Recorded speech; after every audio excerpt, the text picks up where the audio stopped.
my team of experts, folks from our laboratory, our construction maintenance department, and our water conservation, community outreach, customer growth unit to get into some of the specifics. And then we'll take some questions from all of you.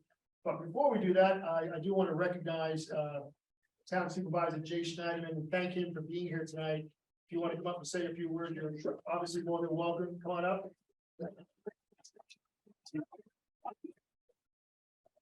Thank you for that introduction, Jeff. And thank you all for coming out tonight. I know it's a topic we all care about because it's so fundamental, right? Water. So I get thirsty just looking at that glass right there. And, you know, we consume so much of it, and our providers throughout most of the town, not everybody, because in Hampton Bays, the town is actually the utility that provides water. But for the rest of the town, it's all through Suffolk County Water Authority. And I have learned, being a water district commissioner, the complexity of water delivery. It's not just about plumbing. It's not just about pumping the water out of the ground and getting it to people's homes. You know, I'm fortunate I have a background in chemistry, but there's so much chemistry involved in making sure that the water that you drink is free of any kind of contamination. And there's all new, these emerging contaminants that we're very mindful of. And so there's a lot of testing, and these guys have one of the best testing labs in the country.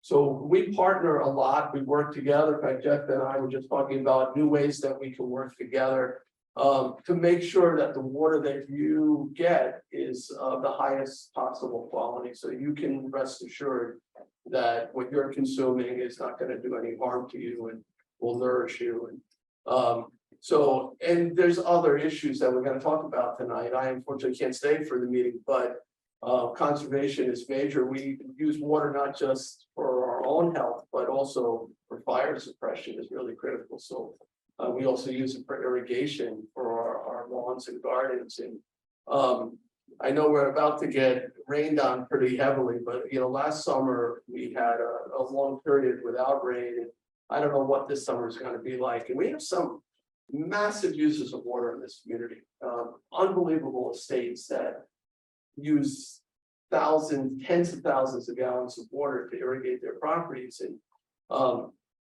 it can really have an impact on water supply. And we're trying to encourage people to use conservation techniques from things inside their homes, in terms of retrofitting their faucets and things, but also in terms of putting your sprinkler systems on a program that won't use as much water, won't conflict or use water at periods where it's not going to create problems for fire suppression. And I know that these guys will talk about the odd even recommendations. It's not mandatory, but recommended. So with that, please, you got these guys here, ask them all the questions you have.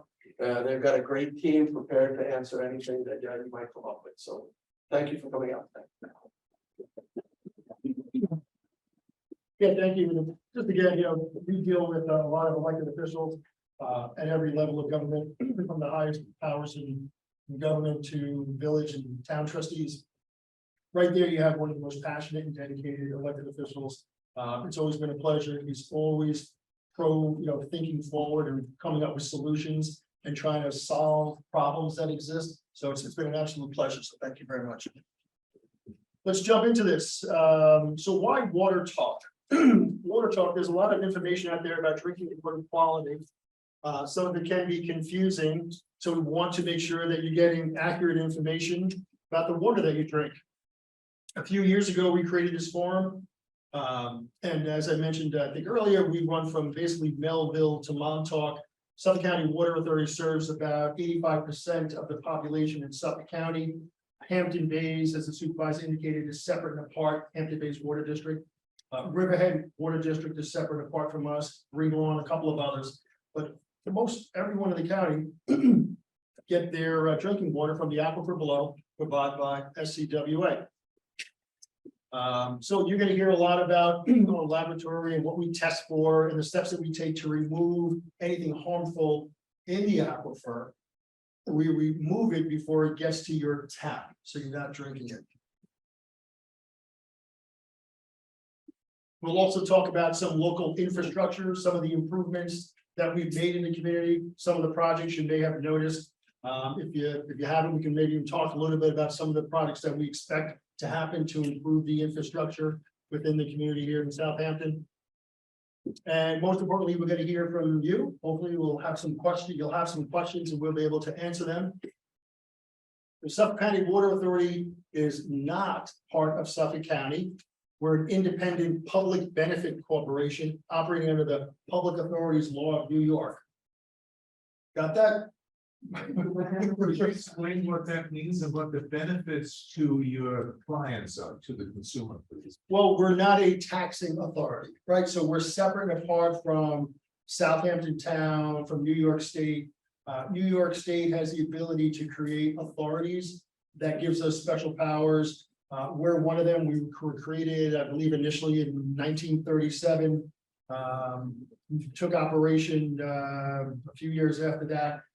But we have, we're not subject to the Public Service Commission. We follow the regulations of the County Health Department, the State Health Department, and then the EPA. We have a 5-member board that's independent from any state appointments or county or local appointments. It allows us to operate very quickly. We can use condemnation to move things ahead if there are projects and stuff like that. So it really makes us a pretty clean and efficient organization. We don't have revenues where we're looking for a surplus, right? We operate our business to operate, so we run even.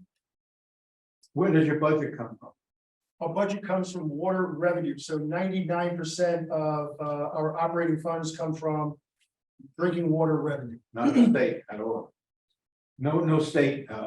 Other than grants, we get some grants. We got, most recently, we've gotten a lot of grants. We've applied for and have received awards from New York State and the federal government.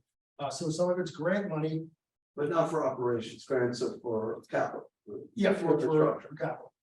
That's true. We also may get, we get a little bit of money, maybe $10 to $12 million a year from revenue from cell phone providers who use our space and for their antennas. But overwhelming majority, it's all water revenue. I don't know whether you have a cell phone, you try to call anybody out here because they don't work. In some of the most affluent communities in the country, we can't use our cell phones, but that's my question was, what is the benefit to the public? Is it that you are able to raise money independently that doesn't appear in the state budget? Is that a public benefit? It's a not-for-profit corporation, so nobody's making a personal profit off of your water, which is a good thing. But we expect that, right? Yeah, well, that's not true. Right. Who sets your rates though? You can set your rates without going to the Public Correct. Service Commission. So we do the board, we have a 5-member board that will set rates. So we have an annual hearing where we will invite the public to comment. We'll have a proposal put forward and invite folks to come in either virtually or in person and to comment on the proposal. We're not required to do that, but we do that. We're not required to hold it annually to do a 1-year budget rate increase or decrease. But we do that so it's not one vote in 1995 to establish rates for the next 30 years. We try to, we want to be and make every effort to be as accountable and as transparent as possible. Typically, in making the determination of what rate we will charge customers, we hire a consultant to work with the staff over a series of several months to come up with the needs of the agency. So we're faced with several significant issues that are, driven by aging infrastructure, emerging compounds, and things that some things we can control and some things we can't. But the outside consultant will make a recommendation to the board, and they will consider it. Often they will not necessarily agree with the consultant. And I think most recently it's been less than the recommendation from the consultant.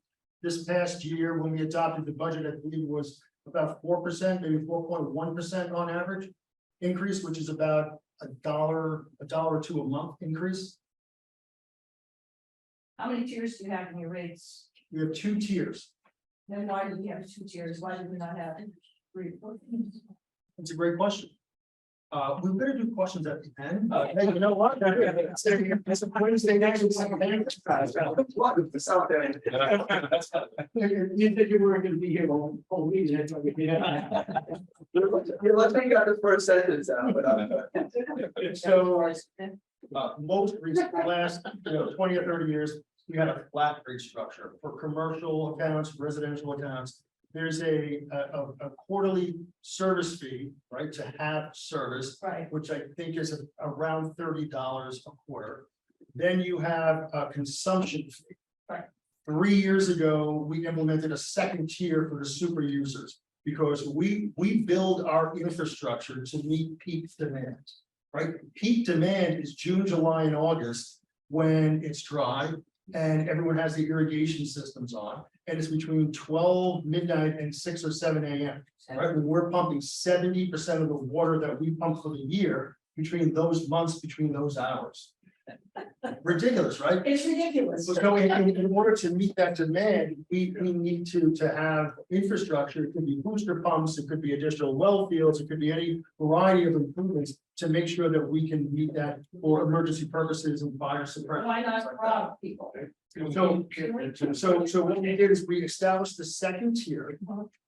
Right, and each quarter you need to use roughly the top of my head, more than 90,000 A quarter. gallons per quarter. It's quite a bit. There's users that use millions of gallons per year, What's that? but there's residential users who use more than 1 million. There are. gallons There are. per year. Could we- Go ahead, so. Your super users are economically insensitive to the rate. Because those super users are very wealthy, they don't care how much they pay for water as long as they're one from the green. How about adopting a different kind of program to wean them off public water onto, private wells? We've considered that. So just to answer the question about the tiers, so we have 2 tiers now.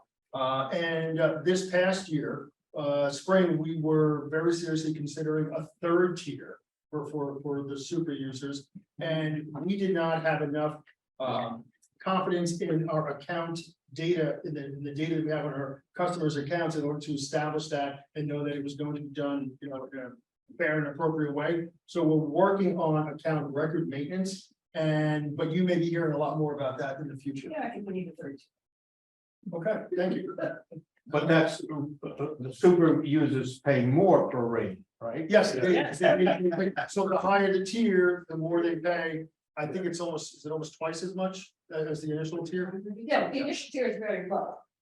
yeah, so you don't get any discount or you purchase more. Well, that's an incentive for you, well, that's just. It's not fair. We want to get the water. Somebody does. Thanks, Mom. So we're not a part of county government, as we talked about. We don't create or enforce drinking water regulations, right?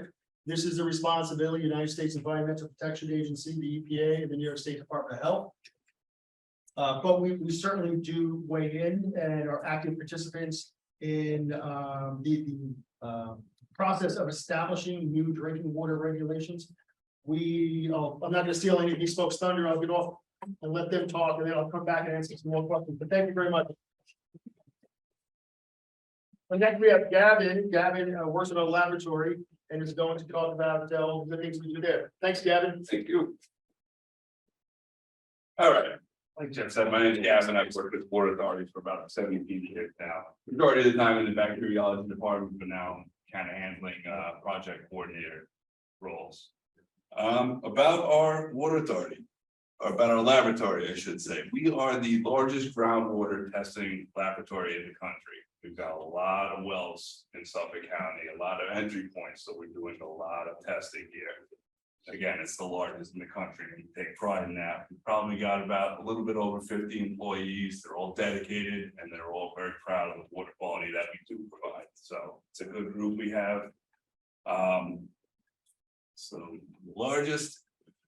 The samples that we take, it's a variety of different sample points. We like to find out, especially what's coming out of the ground. That's called our head of pump. It's what we're drawing right up from the ground. If we have contamination in the ground, We have filtration systems set up. We'll check points going into our filtration. We check the points very closely coming out of our filtration, make sure we're getting it.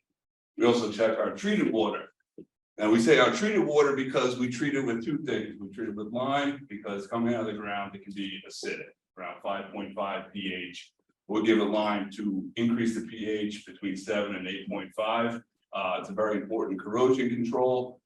Big issues in Flint, Michigan, they did not have corrosion control. This will stop, the water from reacting with our infrastructure, leaching metals into it. So it's an important part of our process. All of our well fields do it. Second thing we add is chlorine. Chlorine is great inhibiting bacterial growth. We certainly don't want any bacteria in the distribution system. That's something that could affect you adversely. And single exposures, it's kind of an acute issue that we have. So we do a lot of testing for that. I think on a weekly basis, we visit 225 sample stations across Suffolk County, testing for bacteria and checking out chlorine and pH. So it's an extensive process to do that, but it's a part of our daily routine. Anyway, so last year alone, we analyzed 91,251 samples, and that accounted for 190,950 tests. So a lot of samples coming through our laboratory, sending them out, getting them back in. Like I said, this is all from all of our different sampling points coming in, getting analyzed within their holding time. Some of them are 24 hours, especially bacteria samples. We're testing metals, organics, inorganics, personal care products, prescription drugs, herbicides, pesticides, you name it, we're doing it. To that effect, we're testing for 414 compounds. We're only regulated to do 149, so we're doing 414. So most of what we're doing isn't even regulated, but we'd like to be proactive and kind of know exactly what we're dealing with in our well water. So above and beyond. We also test at a much higher frequency than we're required. The health department might tell us, we're required to do it twice a year, but we can sometimes doing it quarterly, monthly, even, every 2 weeks we check samples, depending on kind of what we know about our aquifer and the wells there. We pretty much have a fingerprint of each one of our wells, so we know what's in it, which is good, so that way we know how to treat it. So we're, like I said, a lot of testing so that we have this kind of knowledge. Again, the SCWA in-house standards are usually much more tough and stringent than our state and federal regulations. Like our volatile organic compounds, a lot of them are 5 parts per billion. Our in-house is 2.5. We usually cut it in half because we don't want to get anywhere close to, they say, the MCL, the maximum contaminant level. So we cut it at 2.5, and that's kind of what we take action. We'll pull the well out of service, we'll change carbon, we do whatever it does so that we don't get close to what our state and federal regulators do. Our in-house is much more stringent. All of this information, we put in a yearly report on our website. Our website's got a wealth of knowledge. This consumer confidence report has got all of our treated water. It's all the water that's going out to the customer. It'll give you high values, low values, averages, how many tests we did for a specific contaminant. You can see every contaminant on there. It's specific to your pressure zone. You can find out your pressure zone. There's an interactive map. You can put in your address. It'll tell you exactly where your pressure zone is, and it'll give you that specific data. You can really get an idea of what's going on inside your pressure zone. We like getting non-detect values. Most of our averages are. But again, you'll see those high values. So there's nothing, it's very transparent what we're doing. We've also, underneath our consumer confidence report, we've got what we call supplemental data. That's the data, that's the water, that's in our aquifer, holds right up, so you can find out the contaminants that were there prior to our treatment and filtration. So again, just more information for you to have. There's so much, you get lost in the data. But we're always here to answer questions. You can always call us the Water Authority. So if I could just interrupt, but I think it's really worthwhile. If you haven't looked at our consumer confidence report, we call it CCR, on the Water Authority's website. You really should. We have made a tremendous effort to make it as readable and understandable to the public at large over the last several years. So if it's not, or you have a question, we want to hear from you so that we can continuously improve upon it. Last year, I sat on a nationwide committee through the EPA that looked at making revisions to the CCR. This is not something that we are required to do. This is national, right? Every drinking water supplier needs to publish one of these once a year, at least. Now it's twice a year. But we had extensive conversations about making it as informative as possible. So sometimes I think we got there, sometimes I didn't, but the only way we can make it better is by hearing from all of you. Thank you. Now, within the lab, we're also testing at minuscule levels, some things that we didn't even think were possible years ago. You know, you've heard parts per million, parts per billion, now we're down to parts per trillion. The emerging contaminant PFAS, the perfluoroalkyl substances, they are down to 10 parts per trillion. Now, to put that in perspective, a part per million is 1 second in 12 days, a part per billion would be 1 second in 32 years. You know, it goes like that, and 1 part per trillion. The new levels we're at is 1 second in 32,000 years. So the levels that we're going to now are extremely small. Our staff collecting samples has to be aware of these things. They're highly trained. You know, sometimes we'll look for, you know, DEET or even some alcohols that will come from hand wipes. So they know that they can't even use that when collecting samples, because we'll pick it up in our testing because we're reading to such low levels. They got to be pretty well trained. Again, to emerging contaminants, that's what our big deal is right now. We've got 1,4-dioxane, we've got those PFAS, the forever chemicals. They're all over everybody's radar now. We're coming out with, again, those very low levels, which is great because, you know, they're called forever chemicals because we can't break them down. The fortunate thing for that is that our filtration systems that we use, big GACs, granular activated carbon, they filter out the PFAS. So that's great, and we can treat it. Again, such low levels, most of the time, if we see at 5, the well comes out, we have to do carbon changes. So the good thing is that we know how to treat that. Then there's 1,4-dioxane. Now that kind of breaks through carbon real fast. It'll saturate and then we see breakthrough right away. So we had to come up with a new way to treat it, and that's the new advanced oxidation procedure. It's a big light reactor. We introduce peroxide with UV light, makes these hydroxyl radicals that will break up the 1,4-dioxane.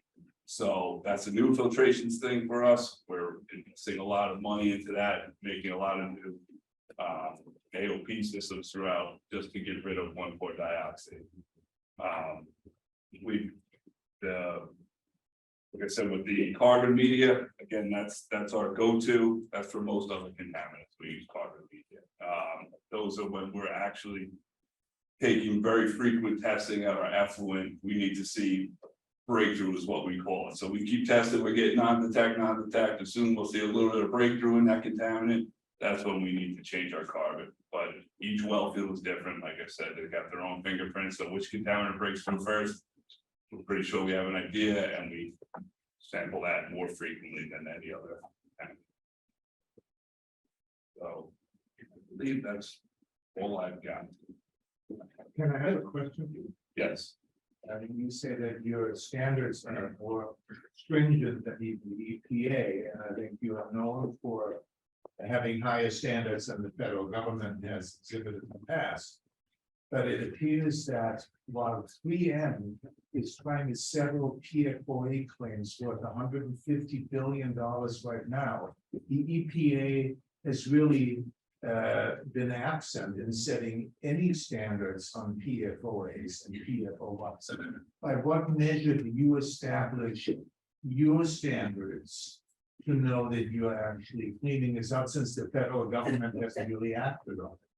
So we set our standards half the MCL. So if the federal government establishes a maximum contaminant level of X, our internal standards are half that typically. Okay, so that's, yeah, I wish I could take credit for it, and saying it was an initiative that I, brought to the Water Authority when I became CEO.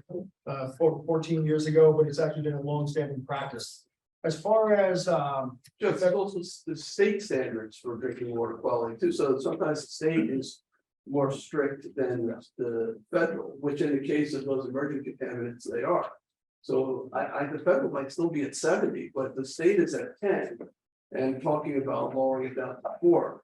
so that's exactly right, that's what happened, the EPA for many years did not establish a new drinking water MCL. Right, and there was a lot of frustration from the public and from suppliers about their inability to set a new standard. They looked at through UCMR, 30 compounds every 7 years.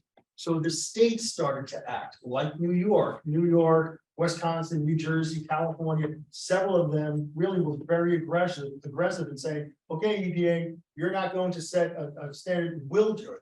So Governor Cuomo back in 2017, 2018, after post-Hoosick falls, established the Drinking Water Quality Council, and they started looking at PFAS, PFOA, setting a standard of 10 parts per trillion. Now the EPA is active.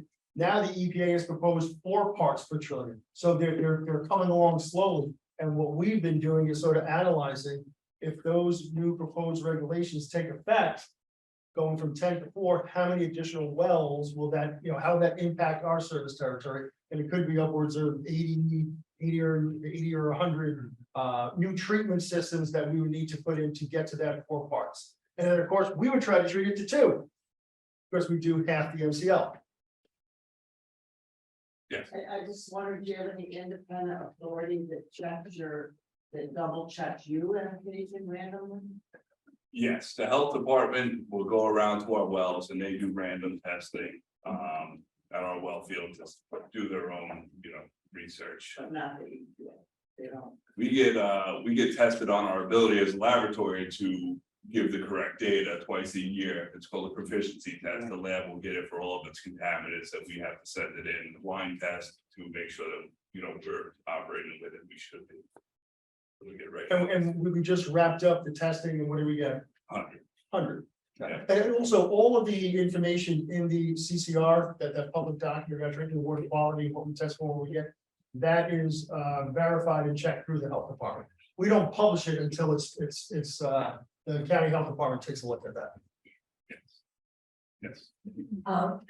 Are you monitoring nitrogen levels in our groundwater? Nitrates, yes, we keep a close eye on that, and that's an issue out east, obviously, with all the fertilizers, so nitrate is it's a big one, yeah. And that's in the CCR, I'm sorry, I came in late, so. Yes, that'll be in the CCR, it'll tell you, again, the high values, the averages, so yes, we can get that. Say a word about nitrogen too, because years ago, when they did a comprehensive review of, our aquifer and drinking water, they were really managing nitrogen for human beings. And 10, I think it was 10 milligrams per liter was sort of above, that was like the blue baby threshold or something like that. It wasn't healthy anymore. But, subsequent, we found out that, even, 3 or 4 milligrams per liter in our bays and aquifers was acting like a major nutrient source for algae. And it was wreaking havoc on our marine systems, and we had to figure out ways to reduce nitrogen. So originally back in, I guess like the 1970s, Dr. Koppelman published something called the 208 study. It led to a lot of the zoning that you see today, the 1 acre zoning, 2 acre zoning, even the 5 acre zoning. And that was all to manage nitrogen for drinking water. But it didn't do enough for the bays and harbors. So now we're looking more toward changing people's sanitary systems to remove nitrogen to these IA systems, innovative alternative systems. And then in areas like the village, like here, we're hoping to see some form of sewage treatment. So you get more of an economy of scale, so that we can treat down to a lower level of nitrogen to improve water quality in Lake Agawam and other, surface water bodies. But nitrogen, the understanding of nitrogen through the years has really changed a lot. And most of it is human, but a good percent comes from farmland. And a good Animals, percent, birds. animals, birds, and also fertilizers that people put on their lawns. Do you really think going into the bays that it's really coming out of people's septic systems, or it's coming off Well, their fertilizer when the when it rains and they're watering how many gallons so it a depends day? on I where- really, I hate to say, what I have what- trouble believing that for my septic system, my well, which is whatever required, 100 feet or whatever. That's worked for years and years and years on my acre of land, right. and I'm not nitrogen polluting myself, but then you're telling me it's flowing a mile into the bay, but it's not flowing into So my I well. try to answer, That's what let me try to answer that, and obviously different water bodies have different inputs, if you have a lot of farmland around. I get The the water water, body, yeah. like Bill Pond, where you have hundreds and hundreds of acres of farmland, might be a little different, so. If you don't treat nitrogen, the normal sanitary system was designed for managing, against bacteria, coliform and stuff like that, so basically the waste would go into cesspools, septic tanks and cesspools. No treatment of nitrogen, it's just you wanted to get the pathogens away from human beings, so there was no oxidation. Happening in food, that's normally happens in nature, an animal goes I got it. on the grass. Yep. Nature does its thing, the roots fix the nitrogen. So it basically rainwater and gravity carries it down to the aquifer. Depending upon where you are, it's just a matter of time. The nitrogen doesn't go away, it eventually gets to the base of bucket. So if you're a decent distance away, it could be 10 years before when you flush that toilet. It's more of the urine, it's the more component of nitrogen, but it could be 10, 20 years, 30 years before, but it does eventually get there. So we're seeing what people refer to as legacy nitrogen. So we could change every system tomorrow and we still will be seeing nitrogen from toilets flushed 20 years ago, eventually getting to the base at Harvard. So now, there's sort of the expert on this is Dr. Goldner from Soma. I know him. Right, so his studies have shown in most cases, 70% of the nitrogen in these surface waters are coming from human sources. And they have basically fingerprinted that because there's slight differences. So they can tell what is coming from fertilizer versus what is coming from human sources. And he's saying about it, you guys can correct me if I'm off on anything, but it's basically 70% is from human waste. And with the farmland stuff is like maybe 12%, and then fertilizers from lawn is another roughly 12, something in there. You remember the percentage of Not exactly. 15% maybe, but the bulk of it is from human waste. It surprised me too, because people put so much fertilizer on their lawns. But if you have a lawn, if you're right up on Lake Agawam, a giant mowed lawn that you're fertilizing, yeah, What's that putting into the lake versus our septic system? that's gonna be more, right? But that's that's a locational issue, right? And it's amazing, like I'm amazed at what people put on the lawns, fungicides, herbicides, and go directly in. Question over Yes, here. Can I ask a question about this since we're moving to fungicides and pesticides and I'm sure you all know about the DEC report that came out just a while back that identified that Suffolk County has the highest use of pesticides in the state. It was over 6,500,000 pounds in 2021-22, whatever that report was for that year. The second highest county was Westchester at less than half that, 2 million some odd pounds of pesticides. They identified over 1,700 different pesticides that were being used out here. But in your report, if I remember it, there's only about 43 pesticides that you test for. And I think our concerns are, and we run an organization in East Hampton called Change Hampton, very focused on turf lawns. And we're very grateful that you're talking about conserving water because as we just learned here, 70% of our water out here from our very precious one single aquifer is being used to water lawns. So it raises a whole other issue. Why aren't we using gray water or other kinds of water to do that kind of irrigation? But what are you doing about all those other pesticides that have been identified by the DEC that are apparently being used here. And how, my sort of co-related question is, how do we really test for those, test what amounts, are there epidemiological studies being done on the health out here to understand what are the minimum trace concentrations of these pesticides that are safe in our water? Like, you know, when you do the testing, or whoever does this kind of testing about kind of tolerance for them, you have a bunch of people sitting in a lab drinking different concentrations, and we do test their blood and urine afterwards to figure, I mean, how do we, I think, you know, I'm not, this isn't accusatory, this is really serious questioning of the state we're in about our drinking water and our single aquifer out here. And we as an organization, of course, lobbied for people to stop using chemicals on their lawns and to turn their lawns into biodiverse landscaping practices so that we're not using up all our precious water supply on watering lawns. But the real question, I think, for us to examine is how are you looking at all those other hundreds of pesticides that came up on the DEC report of Suffolk County. Over 1,700 different pesticides.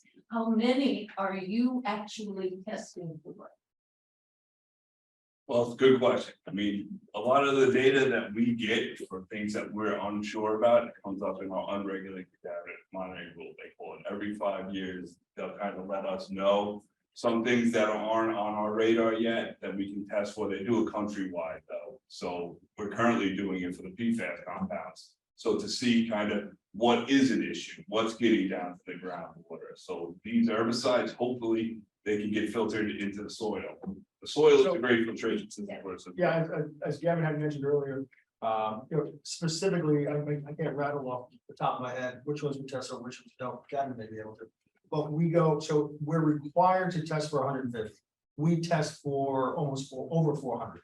We will continue to increase that number. Pesticides or other kinds of chemicals in other kinds of products. It's not just pesticides. Right. So we're proud of our record of testing more than we're required to, but certainly there are, I think, thousands, correct me if I'm wrong, thousands of compounds within the PFAS family itself. Is that true? Right. So we like to be able to test for everything, but it's just not possible. The UCMR that Gavin mentioned the unregulated contaminant monitoring rule, right, that's set up, that allows for agencies like the Water Authority and nationally to test for things that aren't regulated, but think maybe we should regulate them. So we'll test, we'll see if there are detections. The water agency in Los Angeles or Kansas City and elsewhere will test. They'll collect the data from everyone and then decide if there should be a new standard. This round of UCMR testing is focusing on the PFAS chain, the PFAS family. I know it doesn't, exactly directly answer your question, but that's really the best you're gonna get. Can I say one thing about that too? Because, I've struggled with this issue as well as a, policymaker. And a lot of these pesticides have suspected carcinogens, endocrine disruptors, reproductive toxins, neurotoxins. Lead to erectile dysfunction. So, yeah. That's one of our big arguments that maybe people. Yeah, well, maybe that's the policymakers.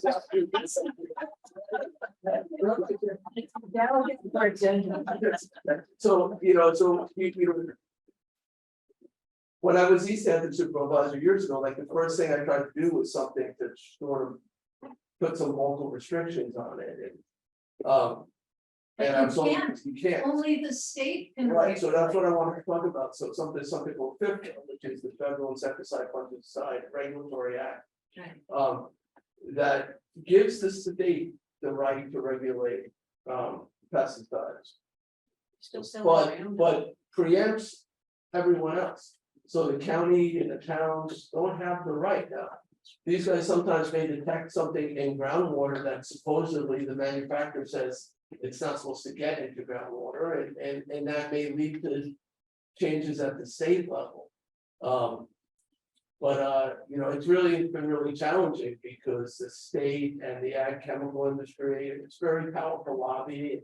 When I was in East Hampton, we did something called the Pure campaign. It stood for pesticide use reduction education. Because that was like all I could do basically was to try to get people to use less pesticides on their lawns. I couldn't make them do it.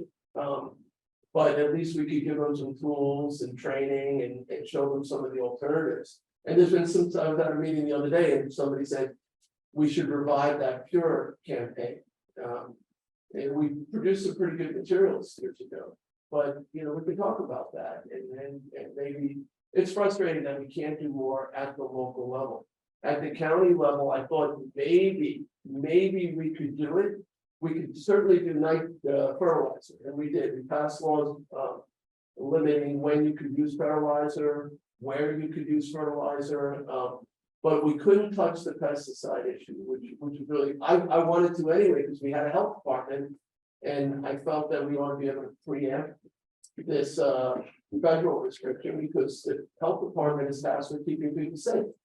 And having people exposed to toxic chemicals rolling on their lawns is not safe. So I couldn't convince my colleagues at the legislature to pass it, the pesticide. I tried to ban the cosmetic uses of pesticides that have acute human toxins. I thought it was a simple bill, you know, for residential uses, you know, purely cosmetic aesthetic uses. And I figured I would draw the lawsuit and we fight it out as to which the health department or the SPIFRA control, but I couldn't get my colleagues to pass it, which is unfortunate. Well, I think one of the problems is EPA is set up to regulate the pesticides, not to ban them, but to regulate their usage. And if you actually look at what that means, it means that you as an individual are not allowed to buy and use that pesticide, but any landscaper or their employee can.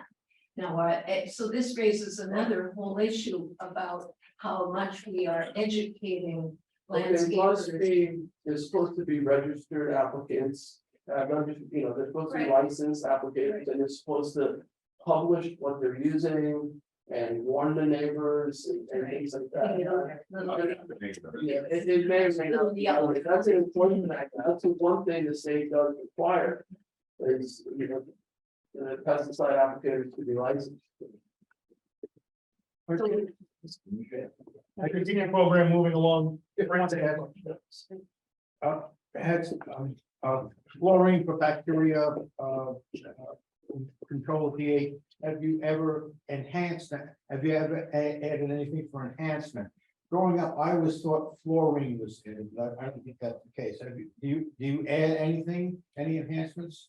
No, fluorine, we've had, you know, a lot of people are concerned with fluorine, but we've never added that in our water. Just lime and, you know, for pH adjustment and chlorine for growth. Individual. All right, one question for the lab. You talked about pharmaceutical entering on the water. Would that flow directly to disposal or is that flow to the urine stream to water? Both. People have flushed their prescription drugs down the, you know, down the toilet.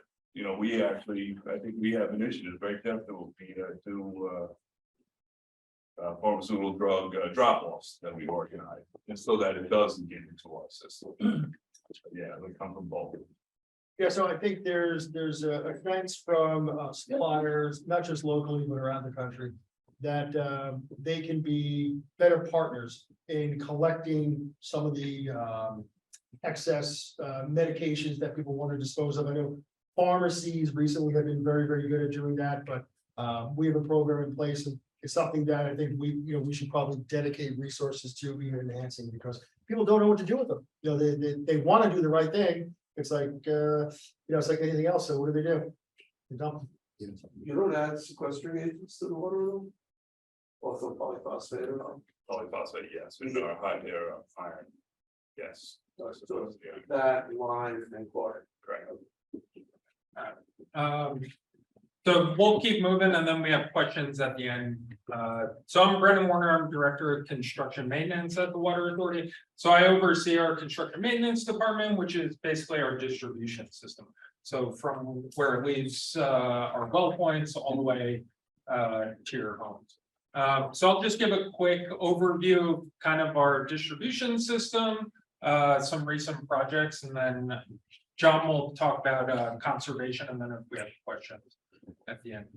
All right, so this is just a high level map of our service territory. So each of these dots is one of our 600 wells that we have throughout the county. So a lot of people don't realize that we have that many wells out there. Compared to other water providers, we have a very distributed infrastructure. So connecting all these wells, we have about 6,000 miles of water main. And my department oversees the maintenance of that when there's a main break, things like that, as well as extensions for new customers, or if we're replacing aging infrastructure. So that's kind of the high level, and also just because Gavin mentioned it earlier in one of these projects, is the system's divided by pressure zones. And basically you can think about it by elevation. Higher elevation homes, if we supplied water to them, if you were down at sea level, we blow your fixtures off the wall. So the system's kind of separated into different pressure zones based on elevation. So obviously along like the shore, the South Shore, that's all very low zone versus up in say the Huntington area, elevations get very high. So, and that's kind of how our system is broken up. And that's a lot of how the reporting is done. When Gavin mentioned looking at your by pressure zone, that's what he's talking about. So related to that, and one of the projects that we recently did in this area, we connected one of our higher pressure zones with one of our intermediate pressure zones. So tough to see in this, but this like yellow area, this is our Southampton intermediate pressure zone. So that's in the edge of woods area. And then over here is our Southampton high pressure zone. And based on demands we've been seeing last summer and in recent times, we decided at this higher pressure zone, if we could somehow connect it to the intermediate, it would provide additional redundancy to the system. That if the wells in that particular area can't meet demand, now we have an additional source into the area. And what we model all this in our hydraulic model that we maintain of our entire system. So this was actually 7,000 feet of water main we just installed.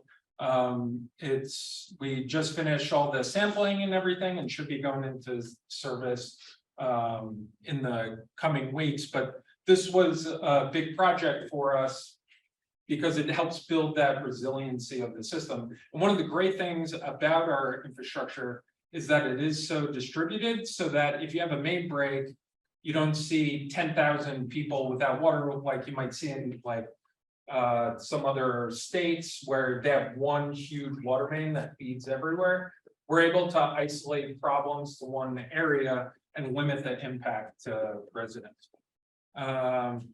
So another project we recently did, this was at our West Prospect Street, which is probably the closest pump station we have to where we are right now. And this was just a tank cleaning. So at West Prospect, we have an elevated storage tank that provides the water pressure. It's also kind of the cushion that we use to help meet that peak demand. We'll have all the wells running, but then our water storage helps meet that as well. So this project was just a tank cleaning project. Again, extends the life of those assets that we have.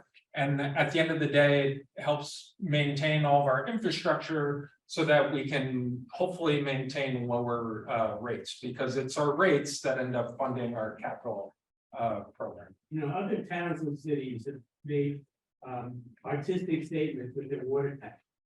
Whether you call it advertising for the village of Southampton or whatever, why haven't you guys considered? We have, we've looked at it a couple of different ways. So historically, there are some elevated tanks, some that look like this, some that more look like the traditional, almost like a flying saucer. Yeah, and they've had community names. We had one in Brentwood, right, stretched across there. Some of the communities have, typically it's the community name, right? It's the name of the community. It's costly. So we decommissioned that Brentwood tank. And the neighborhood, the folks were really upset because that helped identify the community. So we hear what you're saying, but I can't spend another $500,000 to put Brentwood on a tank. It just doesn't really make any sense. So I'm not saying you should pay it. I'm saying. well, advertise. so that's part two. So what we ended up doing was putting it on a monopole, Brentwood, and not the same, but yeah, we tried. But we've also looked at seeing if there are outside agencies, different companies that want to sponsor a tank for us, where we would get some revenue. We looked at this maybe 5 or 10 years ago.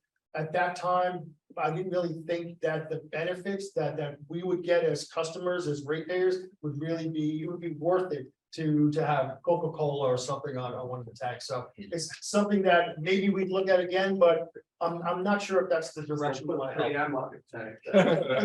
DuPont chemicals. I doubt it. I'm not crazy about the idea, honestly. Yeah, I'm not sure if That's that's. the waters, I'm sorry to say, if there's a Coke sign up there, it's the wrong message. Yeah. Diabetes crisis of the.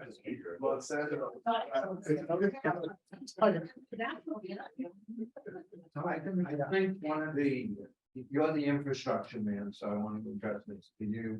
I think part of the problems that I see that's happening is the local infrastructure, particularly in the dry weather or the wet weather in the summertime. I've seen rust, for example, in my drinking water in my bathtubs and other things, and I know I'm told that if I run it for a while, it'll work itself out, but I think it's more of a problem from the local hydrants with the connections into the properties. And we're a pretty old town, and I think that that's a significant percentage that I see of the water quality problems that, especially at this time of the year. Yeah, so a lot of that 6,000 miles of water main is cast iron water main, might be unlined, not all. Maybe 50% of our water main, and that's just the result of how the water authority has grown over time by acquiring other water companies. So over time, you can get that iron tuberculation forming in the water main. Now, to address that in the short term, we have a robust flushing program. You typically, if we get any rusty water complaints, it's in that springtime. That's when demand starts picking up through the water main and everything gets stirred up. So what we try to do with our flushing program, we target a whole area and we'll flush that out before that sort of peak spring startup to hopefully address those problems. That's kind of our first line of defense. And then over time, if we notice, hey, this is a persistent problem, or based on the age of the water main, we may determine, let's plan to replace that water main. But that's an expensive proposition and we only have limited funds. So that's something that we evaluate.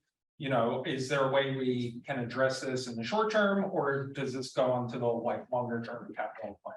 So the other thing I just want to point out quickly too is, how far is 6,000 miles?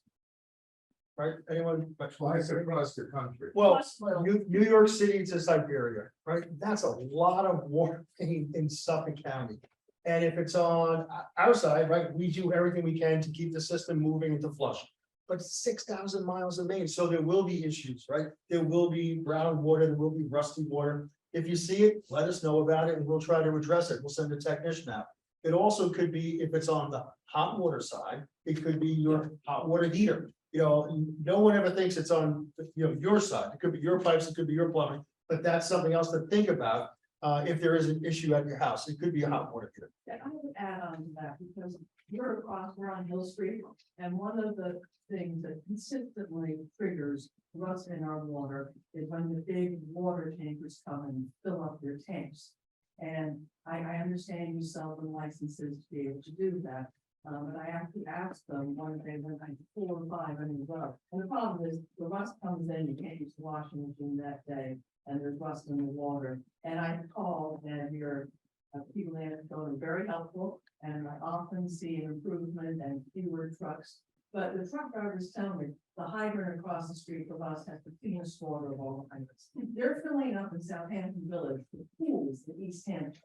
And that's something that can be addressed, if you sell the licenses, that somehow figure out how to Yeah, address that. That's really a growing itch, and it's something we deal with and get complaints a lot about.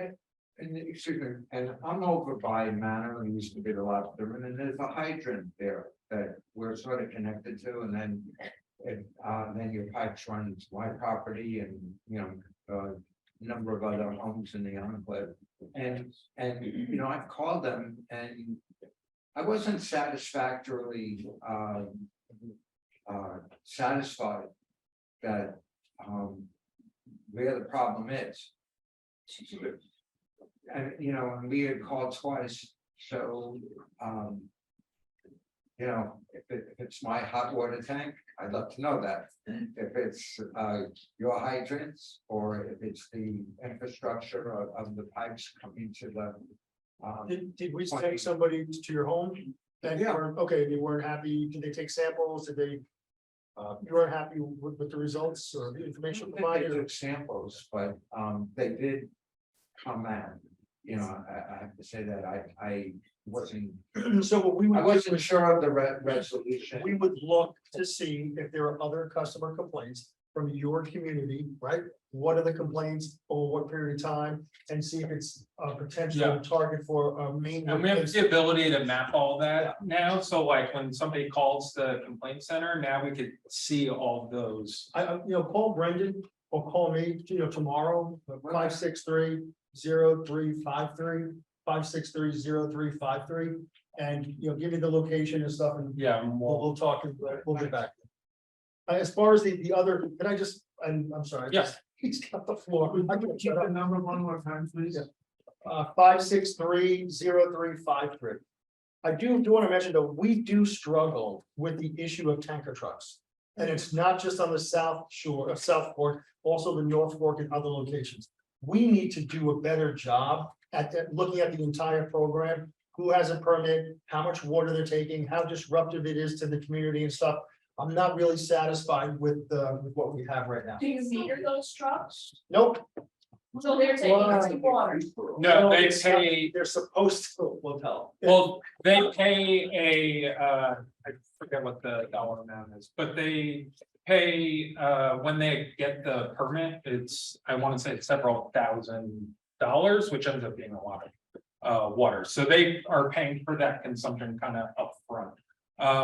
In Southhold, we are piloting a project about potentially metering those. But it is a struggle, and the way it works right now is when they do fill up, they call our call center and we log that, and then if they go over threshold at the end of the season, then they get billed additional. But the threshold right now, I want to say is 3 million gallons. Why don't we let you continue? Okay, well, this was near the end of mine. All right, so that was the kind of 2 recent infrastructure projects. And then John will touch on this more. This is just a graph of like the local tanks to give you an idea of what that morning sort of demand looks like. So let's see. If we say West Prospect, so that's this black line. I don't know if you can see that. You can see in the early morning, this is the tank level, right? That peak demand starts and those tank levels starts dropping. And that ultimately is kind of the bellwether that we use to see how the system's doing is our tank levels, because that lets us know what that cushion is. And when those tanks get lower, that's when you have a potential issue that you know, if there were a fire and you needed to draw on that reserve of water. So that's why, you know, we are pushing this whole conservation message. And then also from the infrastructure side, we're basically building our system, you know, to address the summer demands because we still need to be able to provide water service. So our system is designed almost for 3 times the demand of if it was just a winter day. So that's, you know, kind of the balance that we're the like needle we're trying to thread. So I think John will come up, talk about conservation, and then if there are any other infrastructure questions at the end, I'll be happy to answer. Thank you. Take a drink of water for the question. All right, good evening, everybody. Thanks for being here. Lively, informed group, which we greatly appreciate. We love talking about this stuff, so thank you for that. So like I said, my name is John Marafino. I'm a customer growth coordinator, working to get people who are mostly in some areas that have contaminated wells, getting connected to, you know, safe public drinking water. We've also made it, you know, a priority for a majority of the years that the Water Authority has been in, you know, in operations, but have really refreshed last year. So we're here to talk about things that we're doing and ways, you know, you can be a part of the solution. So why conservation? I think we all probably have a good idea of why we should conserve something that is not an unlimited resource, but first I want to throw out something that I honestly didn't know the answer to this question before I worked at the Water Authority, but let's throw it out there. You guys all love raising your hands. So although Earth seems, you know, covered with water, can anybody guess what % is available for human use? All right, none of you were tricked, but yes, it is less than 1%. I mean, listen, there are quadrillions of gallons of water, which I didn't realize was a number when I first looked into the answer of this, but you know, less than 1% of the water on Earth is something that humans can consume. So that is a refresher, something to think about. I think the number is actually something like 0.3% that can actually be used by humans on Earth. So although the water cycle continuously returns to Earth, you know, it's not every single drop, right? You flush your toilet, you drink some water, not everything is going back into the aquifer. So this is the reason why we have to use our water, you know, as efficiently as possible. So why should I conserve water? You know, we have a sufficient but not limitless supply of groundwater, as we've all said. You know, preserving our sole source aquifer for future generations is critical. You know, high water usage means more infrastructure that we need to build, like Brendan has stated, and means more costs that are passed along to the customers. You know, we experience our peak water usage between May and August, which impacts pressure and emergency services. So most of conserving water will make, you know, for a cheaper bill. So a lot of reasons. I honestly am not going to say that this is every single reason to conserve water. This are, you know, the major highlights that we want to put out there. And then this is honestly kind of a flip what Brendan was just showing. So if you take a look at this map, you will see, you know, like we stated, the irrigation situation is the reason why we have such high demand this time of year. So looking down here, we have the winter. On an average winter day, we are pumping about 25,000 gallons per minute in comparison to today is Wednesday, Monday, Wednesdays, and Fridays are higher pumpage days because people are running irrigation. We're pumping near 15 times that amount. If my math is right, so almost 500,000 gallons per minute, which means we could fill a Olympic-sized pool. I think the math was in 1 minute and 10 seconds. You know, also looking at this, right, this is a hot summer day. You know, it has been raining on and off the last week or so, which is great. So, you know, we do have some information about, you know, rainy summer days. We do still have peaks, you know, weekdays, weekends, but really, you know, as that peak amount, that your pumpage amount goes up, our tank levels go down, your pressure could possibly go down. So we are, you know, messaging and working on making sure people realize that, you know, we need to get away from this, right? So how can we fix this here? What are some suggestions, you know, we can take? So inspecting your system to save water, right? And honestly, all of this is really talking mostly, except for the last 2 bullet points, about, you know, irrigation if you have a sprinkler system, right? So inspecting your system to save water, right? Making sure you don't have a leak in your system, getting inspected every couple of years is critical because that one little drop you can lose hundreds of gallons of water per day without you even knowing it. You know, making sure you direct your spray on landscapes, not pavements. A fun tip, if you're not sure if your lawn has enough water, is if you step on your lawn and the grass springs back, it doesn't need to be watered. So it's kind of a fun thing that you can try out if you're trying to cut back. If you're trying to cut back to only watering once or twice a week, that is a good tip to make sure your grass has enough water. Leave it long. Longer grass actually promotes a more drought-resistant lawn. And if your water begins to cool, turn off your sprinkler to prevent overwatering, which can lead to weed growth, disease, fungus, stormwater runoff that we were all talking about that pollutes waterways with fertilizers and pesticides. And honestly, the one thing that I think people don't realize, and it's probably one of the reasons why we have this sign, is that watering plants or grass too frequently can drown plants and result in shallow roots, which can result in bushes and yards that are actually dying more frequently from overwatering more so than under. It also results in more ticks. This The is best true. lawn is a dry lawn, Yes, best case.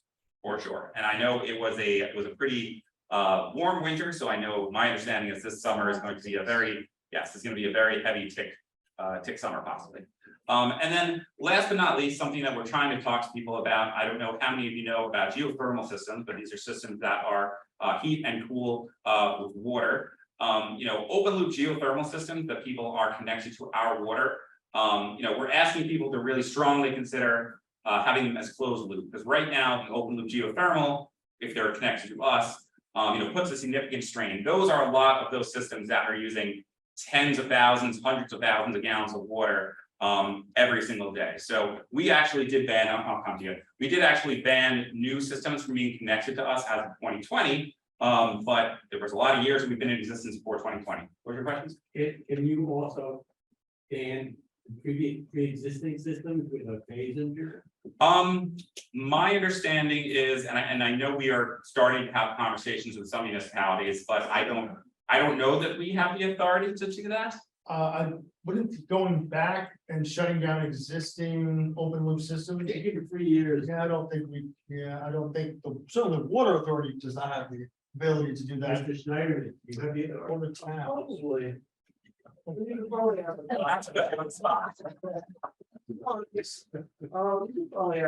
and give the first people a certain number of years to phase it out. You have to make a determination, I guess, that it was really having a big impact on water supply. Sure. I have to ask the town attorney on that, but it's possible. And listen, we're not trying to say that geothermal is, not environmentally friendly, because it is. I mean, other ESCG and others give credits to people to get on these, but it's just open loop geothermal that are connected to us is causing us to, it's really causing a strain on our infrastructure. So you have to be specific on that. So the irony of it is, we tried to get people to put in these systems. Exactly. Without the open loop. To conserve energy. Right. To conserve, because we're trying to reduce energy consumption. Sure. And now it's a water consumption. Not renewable fuels and everything else. And now this is Sure. So, what you can do, and I'd like to see you put real teeth in it, is have like a gradation. So the more water you use, every drop is more expensive. And, I think we all see those statistics with the big water users, and actually a friend of mine has an open loop system and they're right there on that list. Sure. I mean, if they're using 10,000 gallons, whatever you said, a day or something like that, that should really be costing a lot of money. Sure. And that would be, I think, a prime mover to get people to change their behavior. I'm surprised they're not using their own like private wells for that.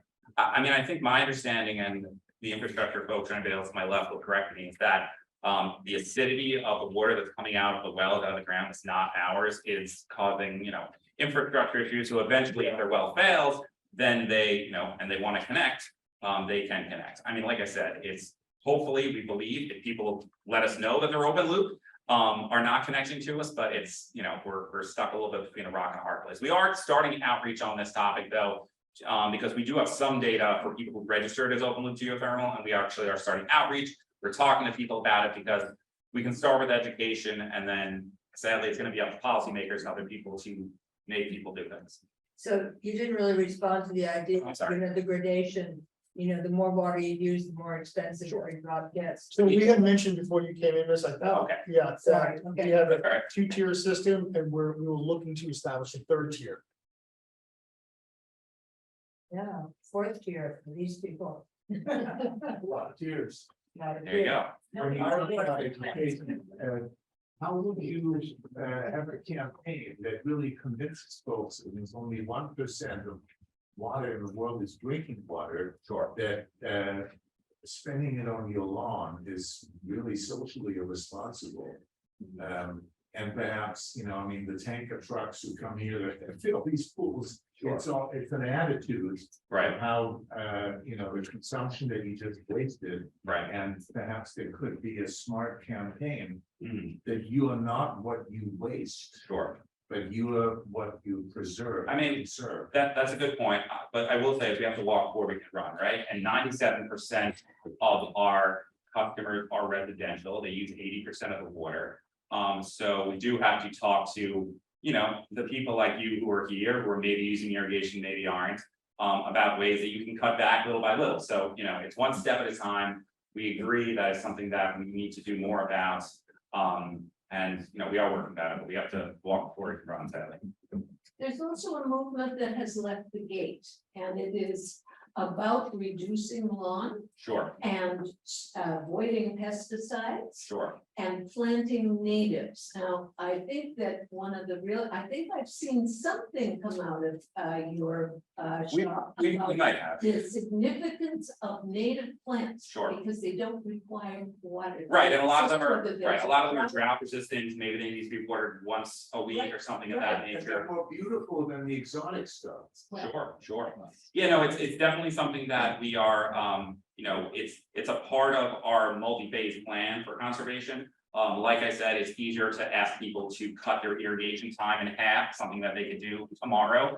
Than to necessarily ask them to rip up their entire lawn and change it. There's states in California, Nevada, where they pay people to do that, but we're not quite there yet. They actually have a water amounts problem. I want to point out too, though, we have over the years become very aggressive in responding to municipalities when applicants do the secret process. So through the environmental review process, we're an agency that's contacted and we will weigh in and we will, every single letter makes recommendations on you know, a minimal landscape, right? They go through Brendan's shop, he has input, our hydrogeologist has input, our production manager, we all weigh in at these applications, but every single letter strongly encourages. And that's usually our, you know, the best shot is early on in the project, so we're not trying to fight it later on. Sure. I don't know if you're still publicizing like the 10 biggest water users every year, but I Sure. know that Calvin Klein, who had a big estate in East Hampton, he was on that list. He turned to his landscaper and he said, "You get me off this list." Sure. Yeah, I think it's something There's 27 something East, about that, pardon me? something 27 East typically asks us for information and they do it every year. Just to be clear, it's not us. Right.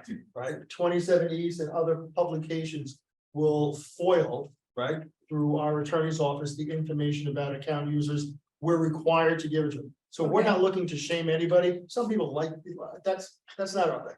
But we're required to provide information. We provided to 27 East, and I'm sure they'll likely run another story this year.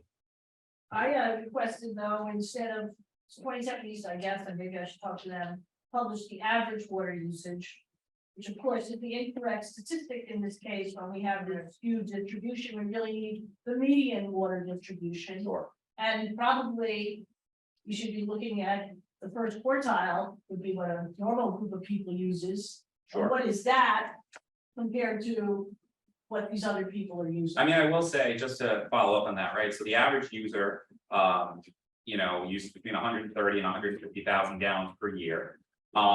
We, in the last couple of months, started sending emails to any of our customers who have them. So if you receive a bill, you know, say a week ago, you'll typically now receive an email from us stating, hey, you know, the average water usage in your area is XYZ thousands of gallons. You used XYZ number of gallons, and depending on if you're using more or less, you know, we make we state, you know, there are these programs that you can get account credits and a bunch of different things that we're going to talk about. So we have started to do more specific information to each individual customer, to try and make it easier for people to realize what they're specifically doing. But you still shouldn't be giving them the average. Because that's being skewed by these ridiculous people who are watering their lawn 6 hours a day. You should be giving them the median. And water usage. Sure. I mean, statistically, you got some scientists here. You should all know that in this case, the averages are going up. Sure, I mean, listen, we're always open to new ideas. Oh, no. But we greatly appreciate it. I'm gonna take you and then I'm gonna continue. The electric utility has been way in advance of you guys.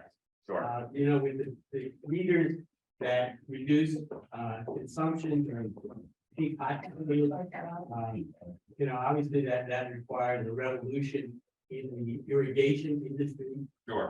to have irrigation controllers that can shut off Mhm. during either rain or peak demand. That's a great segue for my next slide. Yeah. All right, so yes, I understand what you're saying. So changing irrigation habits, right? So the number one residential water saver is getting people to change irrigation habits. So if you have a timer, you know, like we said, our new watering policy is odd even, right? If you live at 40, you should only be watering on, you know, the second, the fourth, the sixth, thanks, rather.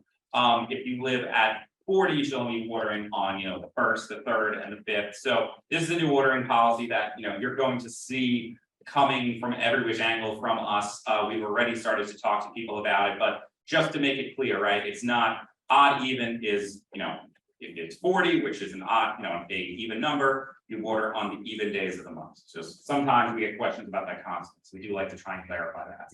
And why did we want to do odd even? I mean, realistically, you know, those peaks that you saw, if we can get, you know, half of the people switching, it's going to smooth out those peaks. It's something that some people are doing, but it's something that, you know, this policy is used all over the country to get people to change their habits. You know, and also to your point, right, talking about smart controllers and technology that we have in the store, on Amazon, Home Depot, wherever you want to go. We actually have had a program where we give you account credits depending on what water saving devices you buy. Before January of this past year, we gave up to $50 lifetime on your bill. Now we give up to $250 every 3 years if you buy, you know, up to 7 or 8 different water saving devices. You'll actually see it's kind of small in there, but in the water cozy that you got when you walked in, both these flyers are in there. It talks about up to $75 for rain sensors, $150 for an irrigation timer, $100 for leak detecting valve, up to $20 for a EPA water sense shower head, $15 for faucet aerator. And then some new credits that we just created this year was up to $75 for pool covers, $100 for pressure regulating devices, and up to $75 for rain barrels. So all of these things, a majority of them will help you supplement your irrigation, right? If you have a garden, instead of adding an additional zone to water your garden, get a rain barrel and, you know, and water your tomato plants with that rainwater that, you know, is not potable or something of that nature, right? So all of these items, like I said, up to $250 every 3 years. It's on our website. There's actually a QR code in the flyer that you got when you walked in, so you can go on there. Go to Home Depot tonight or tomorrow, buy something, and then get an account credit on your next bill. So we're trying to make it as easy as possible for you to use less water, but still be able to do the things that, you know, you feel you need to do. Yeah, sure. I'm sorry. So if your house, in other words, your address ends at. Ends at an odd or an even, right? So 40, a 0 maybe is a bad example, but 2, right? 2 is an even number. So you water, today is what, the 21st, so today is technically an odd day, tomorrow is an even day. And honestly, most of the new controllers, and even my controller I have in my house, in my basement, is probably at least 10 years old, actually has a knob for odd even. So, but the new controllers, you can now do it from your phone. You could sit here and change it, or you can see it's gonna rain the next day and turn it off, depending on which one you buy. And like I said, we'll give you up to $150. If you spend less than 150, we'll give you whatever that is. If it's more, we'll give you the 150 on your bill. And considering the average water bill is between $400 and $600 per year, that is a good chunk of your bill that you can take off by agreeing to conserve more water. And then last bullet on the slide, you know, average customers use water saving devices save 10% of their water bill on top of what other credit they're receiving. So that means, you know, say your bill is $500, say you could also save an additional $50 plus $150. You can, you know, cut down your bill by buying a new device. That'll help you in the future. Right, moving right along. And then, you know, water-wise programs, right? So this is in your handout as well. We have these account credits that I just went through. But we also do at-home consultations, either virtually or in person, where we'll come to your house. kind of sit down with you, talk to you about what you're using water on, talk to you a lot about your irrigation, make recommendations and things that you can do to cut back your water. We also recently, have really been targeting the people that are, using a significant amount of more water than the average, to talk to them about ways that they can conserve, to tell them how much water they are using. It's something we do on an annual basis, and now we're really trying to get our feet in the door to try and push them to use less water. And then just a couple of fun facts. Going back, 60 to 70% of the water pumped is between September, May and September, mostly due to lawn watering, as you all know. Average irrigation systems use between 10 and 15 gallons per minute, which is how that water really starts to pile up on your bill and on your lawn. By comparison, brushing your teeth or washing your dishes only uses 2 to 3 gallons per minute.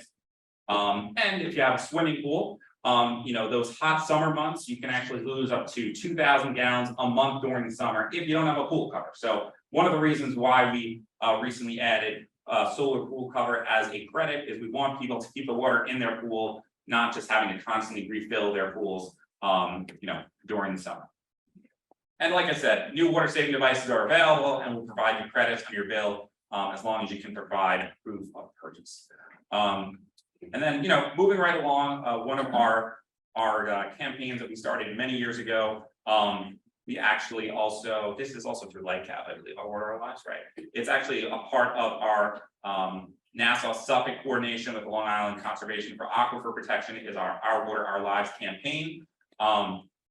OurWaterOurLives.com is the website where it gives you tips and things that you can do to, conserve more water. People don't realize that washing your car in your driveway is actually a little bit more of a waste of water than you realize. A majority of car washes actually recycle the water, so we recommend going to a car wash to wash your car. It also includes recommendations such as, only loading your dishwasher or running it once it's actually full, since it typically saves significantly more water than washing dishes by hand. So we definitely recommend you take a look at that on our website in our conservation section. All right, we got all the way to the end. That was incredible, actually. Okay, good. Terrific. Thank you. Very good. I was just wondering, in comparing the amount of time and energy and probably cost of what you were doing about conserving water for individual users and all that effort, if there could be the same emphasis on the water quality that's conserved. There is a rumbling, and which I'm sure you know about, throughout our communities about our drinking water and safety. And people don't know how much you test and don't know a lot of the details about your testing. But I, for one, about 5 years ago, called your office because we were concerned we had gone on town water, and we were concerned because we have a neighbor across the street who uses a lot, Roundup regularly and, all the chemicals on their lawn. And we're just a little down the slope from them and things like that. We were concerned about the aquifer and what's in it and what's coming out of our taps. I know you're very careful about what's at those wells and the filtering, but what can possibly get into that, or what are the things you're not testing for? And I was told by whoever I spoke to on the phone, a chemist or a person in the laboratory, that you cannot hire anybody to test your tap that does the kind of testing you do.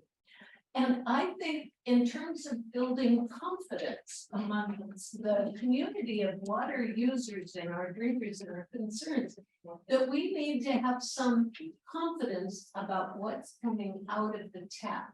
Not that you tell us you're testing for at these particular sites, but there is a concern here, and I think that we need to have that confidence. So you think there's a disconnect in the messaging when we say we test for X?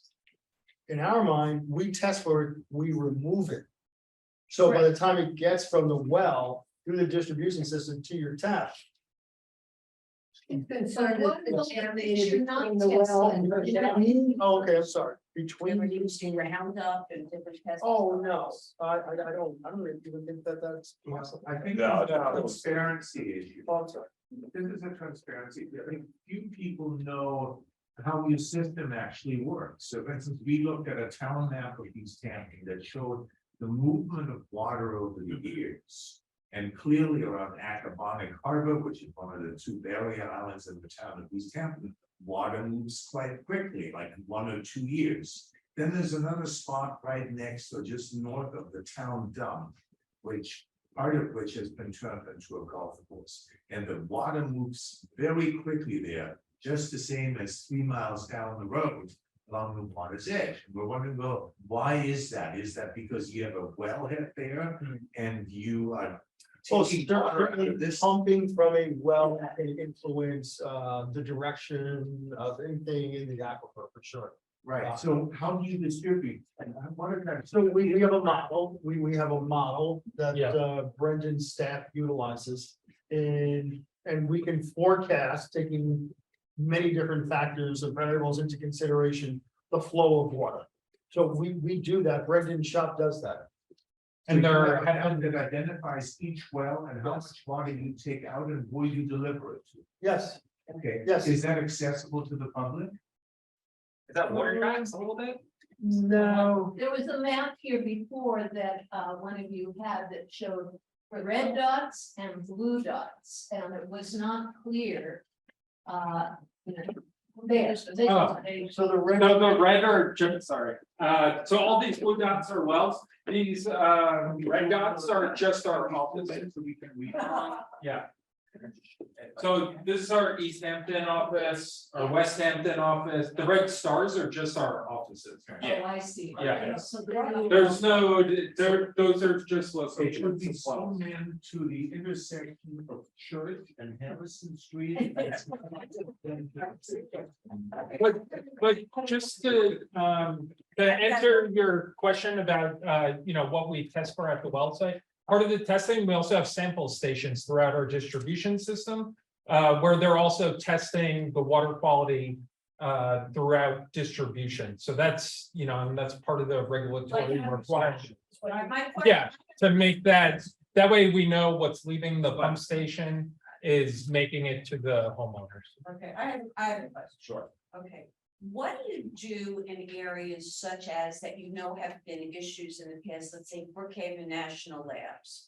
And we know about the water contamination and the increase of breast cancer because of chemicals that have gotten into the groundwater. Do you target those areas when you're checking the wellheads and the contaminants that are in the water? How do you handle those areas that have historically been a problem? Well, Brookhaven Lab has their own internal distribution Didn't system. help anybody.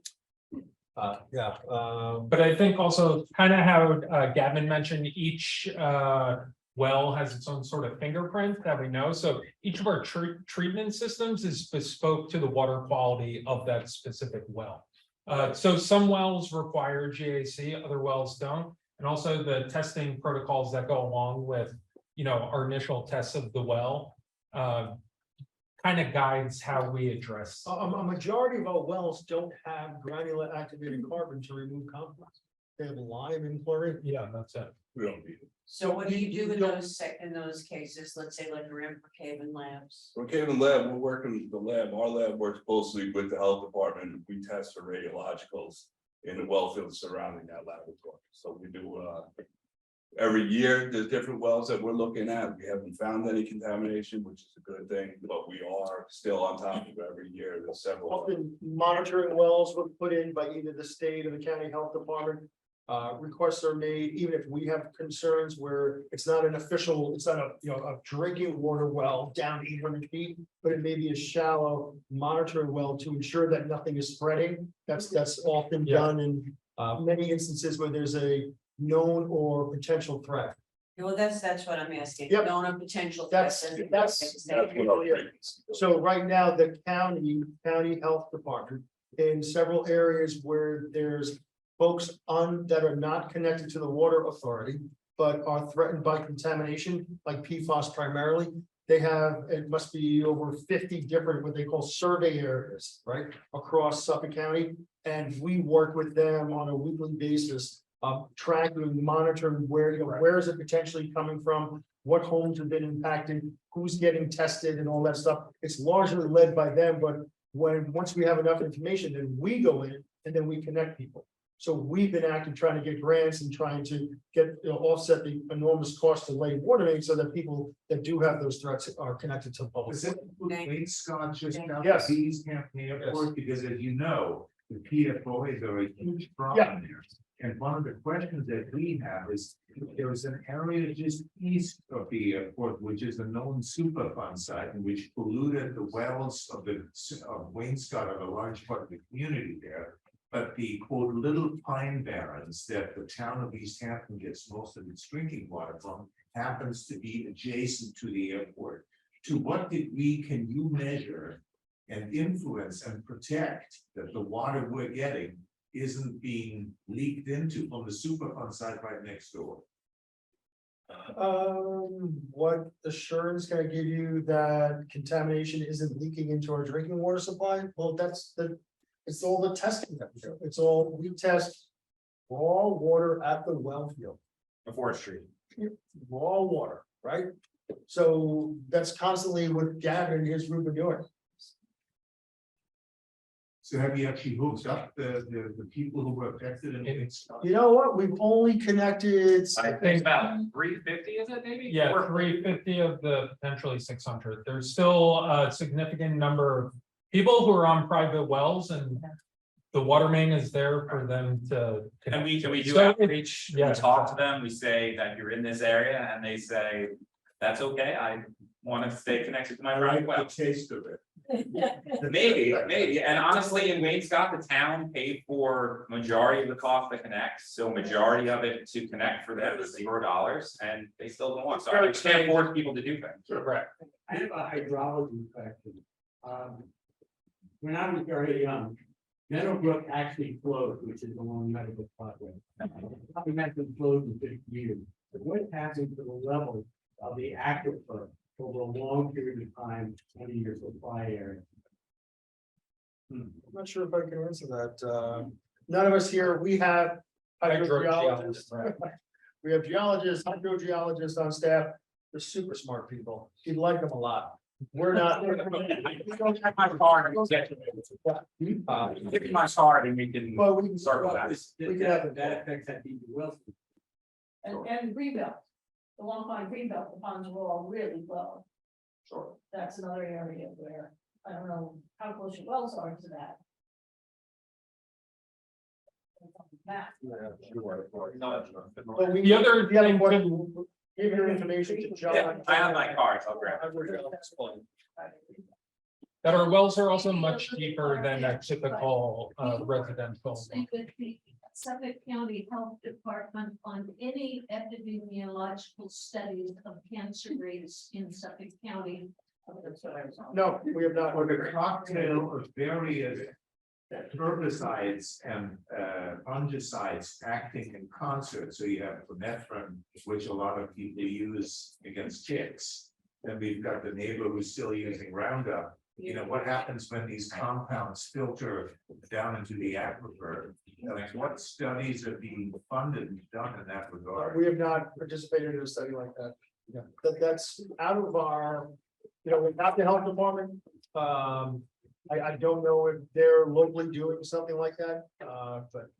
But don't you think we should convene a Congress of people to talk about this issue? I'm not sure if that's. There's something about Home Depot counting, right, in the store, at the store level, selling it. We're talking about, but I'm saying they're selling it to all the people that are in the neighborhoods up there. They should be in on the Congress that we create so we can talk about it. So any last questions before we wrap up? Thank you very much. Thank you for your interest.